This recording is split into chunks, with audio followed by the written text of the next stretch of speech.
Here's what we've got for you on Wire to Wire. The maybe handicap. Golden Apples for comeback. Maybe she won, maybe she didn't. Voodoo Dancer trying to conjure up some magic, and Jerry Bailey wins some of these things occasionally, doesn't he? Meanwhile, the premiere of the movie Seabiscuit. All this and more next.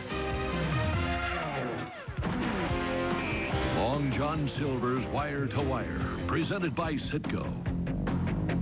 Pastoral Saratoga, now opened last Wednesday along with Del Mar, and a wonderful first week of racing for both tracks. We've got so many awesome performances from last week to show you on Wire to Wire, but we're going to begin the show not looking back, but looking ahead to what promises to be yet another stellar weekend. Jeff Metters, of course, is not with us today. Jeff is on assignment in Monte Carlo, so today you get one for the price of two. Now, let's look at this weekend's races. First of all, Sunday, two of the biggest superstars in racing, Funny Cide and Empire Maker, will be in action in different races in their preps for the upcoming Travers Stakes. First of all, Funny Cide, the Derby and Preakness winner, will go in the Haskell Invitational at Monmouth on Sunday, the $1 million Haskell at 1 1/8 miles. He's been training at Saratoga, nice and relaxed in his last workout, as opposed to the way he was in his workout before the Belmont. And while we were at Saratoga, we caught up with that man, Mark Letag. My main reason the Haskell's $1 million race. You only have a good 3-year-old for 1 year, if you're lucky. And $1 million races are nice to have. And they also give me $50,000 for going there because we won two-thirds of the Triple Crown. So that was a Monmouth bonus that they put in there. So, I mean, it's all nice incentives.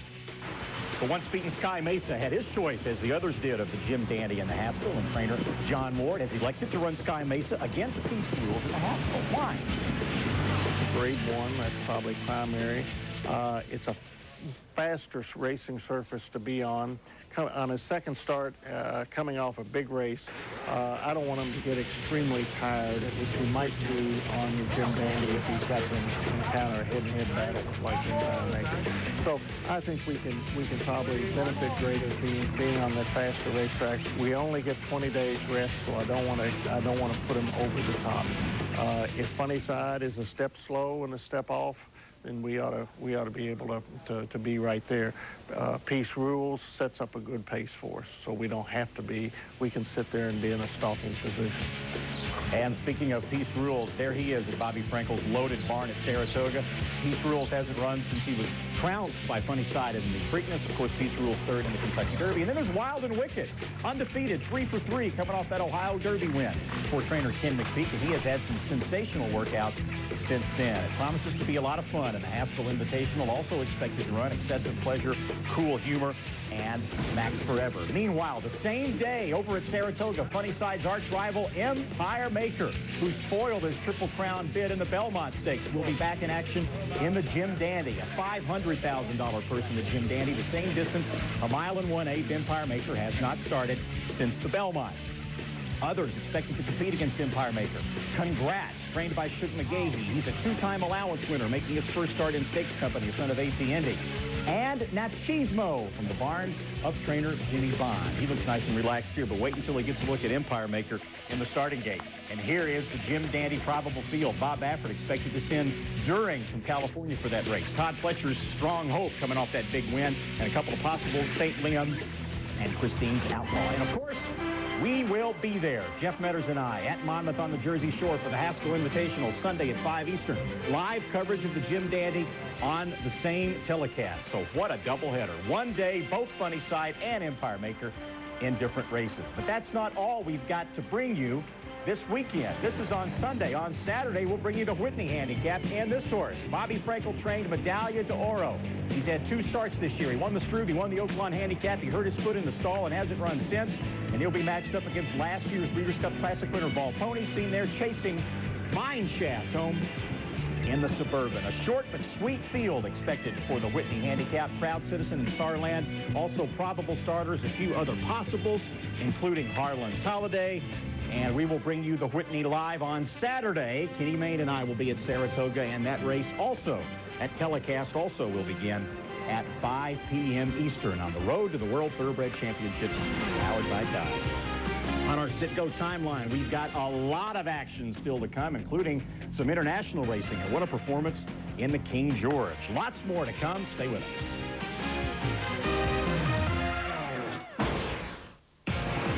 John Silver's Wire to Wire is brought to you by Long John Silver's new buckets of crunchy shrimp.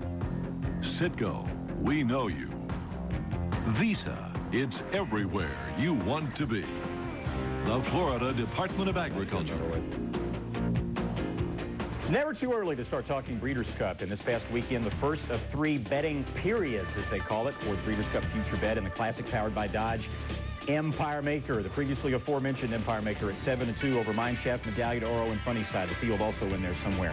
In the distaff presented by Nextel, Horse of the Year Azeri at 3-1, but 3 Frankel-trained horses hot on her heels. Then the turf is in a state of flux. We don't know who the top American horses are and don't know who's coming over from Europe. So the field right now at 6-1 over Alamshar.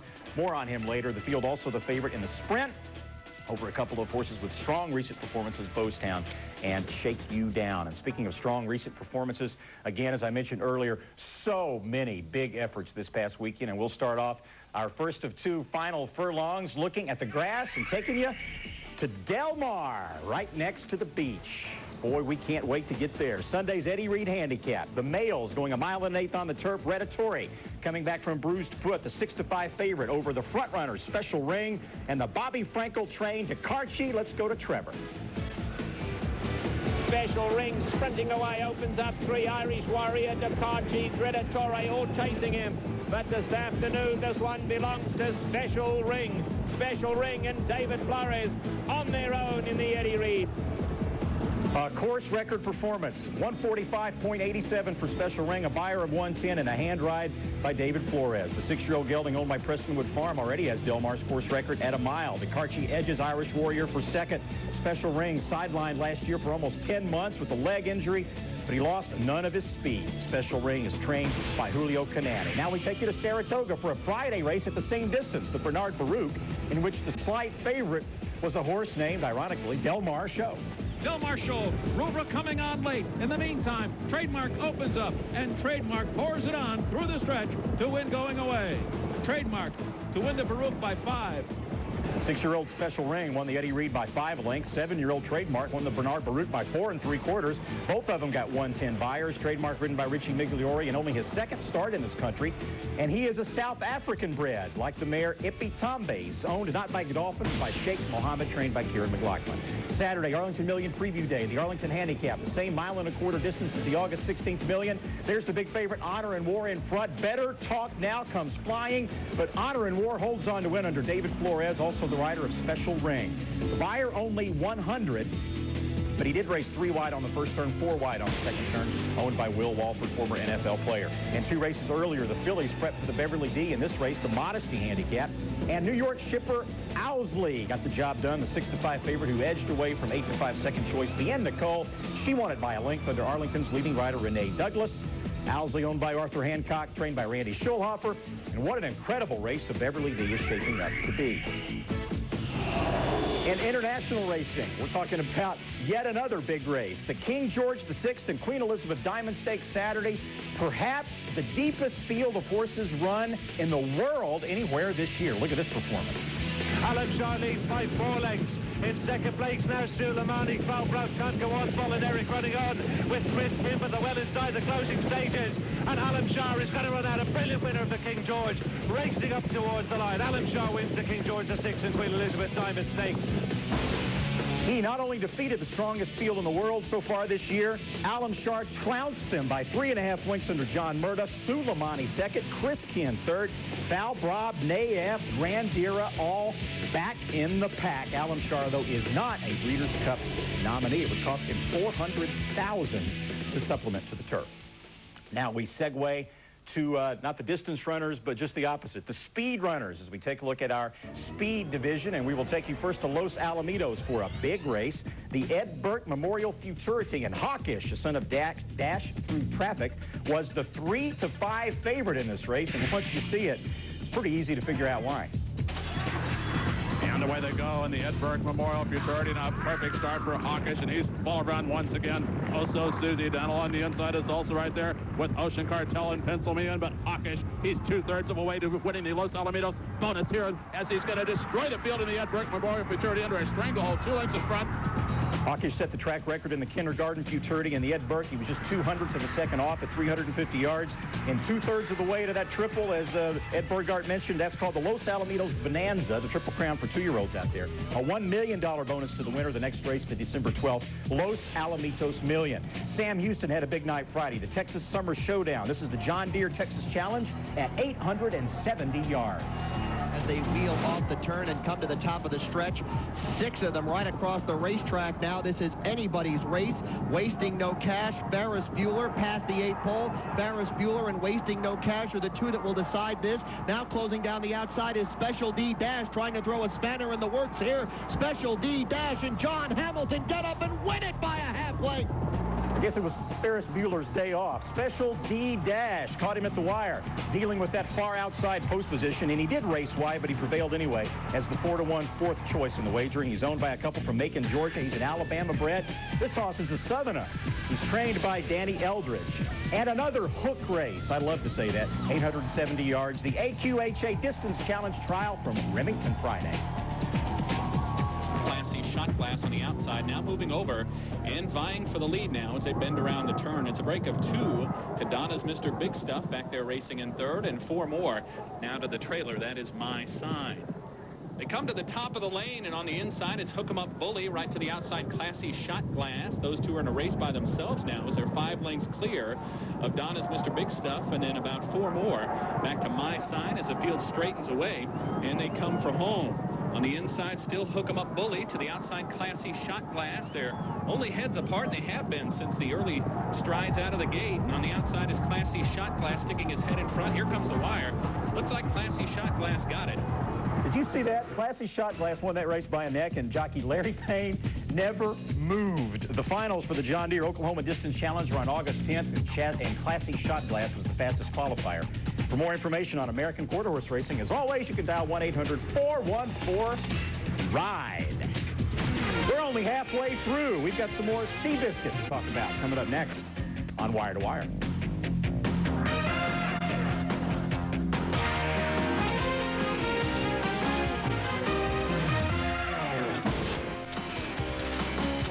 Quick, somebody tell Todd Pletcher he's the subject of this week's Sit-Go leaderboard. We talked a lot about Bobby Frankel, but Pletcher was last year's leading trainer at Saratoga. He just broke the record at Belmont Park with 40 wins in the spring-summer meet. That puts him 3rd nationally in earnings and 8 in wins.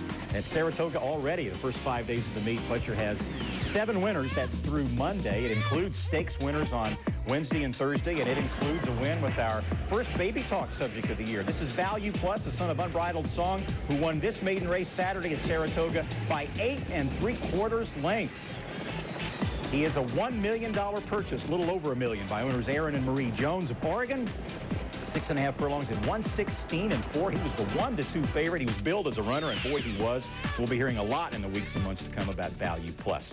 We've already heard a lot about the horses in our next Final Furlongs segment. We'll take you to Saratoga and to Del Mar, and we'll also throw in Monmouth Park for good measure. But first, Sunday, the Go for Wand at Saratoga. Saratoga's called the graveyard of favorites, and Sightseek, the horse in front, was a 1-10 favorite. But races don't always go as they look on paper. Sometimes there are upsets at Saratoga, even with 1-10 favorites, but not this one. But they're all left in the wake of Sightseek, who will win the Go for Wand with aplomb.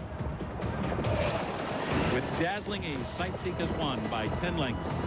I didn't see the plum, but I saw Go for Wand win that race by 11 lengths, her 3rd straight Grade 1. She took the Humana Distaff by 4.5, the Ogden Phipps by 5, and now the Go for Wand by 11. She got a career high, 1:15. There you go, by her speed figure. And here's my take on the Distaff division. Will Azeri run against the boys? Who cares? I want to see Azeri line up against Sightseek and Wild Spirit, Frankel's 2 fillies. But Sightseek's wasn't the only dazzling performance last weekend at the Spa. We brought you Saturday's test stakes live on ESPN2. At the 16th pole, it's Lady Tack. She's got it put away, and a sharp filly to win the task. Lady Tack by 5 emphatic lengths over Birdtown. Lady Tack turned the tables on Birdtown, put the hammer down on her, set a stakes record, 7 furlongs, 120.83. Her buyer, also a 110. Like Sightseek, Lady Tack, ridden by Jerry Bailey, and for owner Bill Heilig, Bro, and trainer Steve Asmussen, the test stakes was Lady Tack's primary goal this year, but Birdtown is prepping for the mile and a quarter Alabama. Here are the Todd Pletcher highlight reels we promised you. First, the Sanford Stakes on Thursday. That's S-A-N-F-O-R-D, period. Chapel Royal just annihilated the field. He had so little to do, he was jumping mud puddles in the stretch with jockey John Velasquez. He won by 5 3/4 lengths. It was the 6th stakes win this summer in the juvenile division for Todd Pletcher. And one day earlier, opening day at Saratoga, also in a monsoon, Pletcher won the featured Schuylerville Stakes for 2-year-old fillies with Ashado, who came home 3 lengths in front. She had broken her maiden by 7 in the slop, so the wetness was no problem. She was ridden by Edgar Prado, who won 4 races on opening day. They gave away bobbleheads for Prado on Saturday, and the bobbleheads looked nothing like him. Kind of bothered him a little bit. At Del Mar, the 6-furlong Bing Crosby drew a bunch of big names. Let's see. Kona Gold, Disturbing the Peace, Captain Squire, Blues the Standard, Avanzado. Did we leave somebody out here? The beat. Kona Gold is trying to run on, but still 7 of them. Top of the lane, and here's Captain Squire now coming gamely on the outside.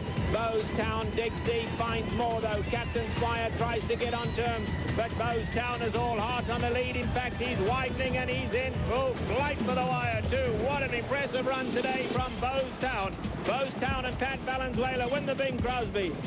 Bowstown was already a stakes winner in the Arklatex, Arkansas, Louisiana, Texas. Now he shipped into Del Mar and showed him how it's done. He outran Captain Squire through 6 furlongs in 107.96, a buyer of 116. The first Del Mar starter for trainer Cole Norman, and he might not run again until the Breeders' Cup Sprint.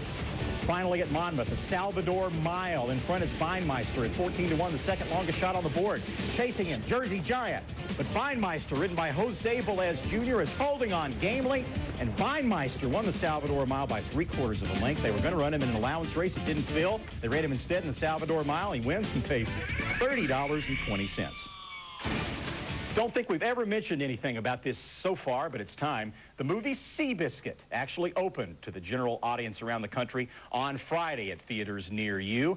But there was a lot more of Seabiscuit earlier in the week. In Los Angeles on Tuesday, the premiere of Seabiscuit featuring your favorite Seabiscuit stars. It's very exciting. I mean, seeing this many people pour out for a Hollywood premiere is kind of unbelievable. Our goal was to make a really honorable, moving picture, and I'm glad that people so far have been responding to that. I got no complaints. I'm one of the luckiest guys in the world, and I'm very happy. Gary Stevens did a marvelous job acting throughout the whole movie. I thought Gary was magnificent in this. He was so simple, so dignified. This role is like a wave that's building momentum. It's gotten bigger with each hour. A lot of acting is like sports, it's working with other individuals. In his case, it's working with a horse, which is not that different from working with people, really. I could never be a jockey, and I love it. I love being on horseback. It was very exciting being on Thoroughbred, but these guys are the toughest, most rugged professional athletes there are, and I could never dream of doing their job.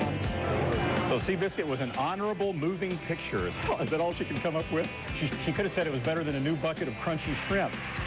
At Saratoga, there was also a special showing of Seabiscuit. That was a little earlier in the week, and you can watch Seabiscuit, the making of the movie, presented by Equibase. The next showing of that is August the 10th at 7 p.m. Eastern Time. Coming up on Wire to Wire, we've got co-races of the week. Not only the Maybe from Del Mar, but also the Diana from Saratoga. Don't go away.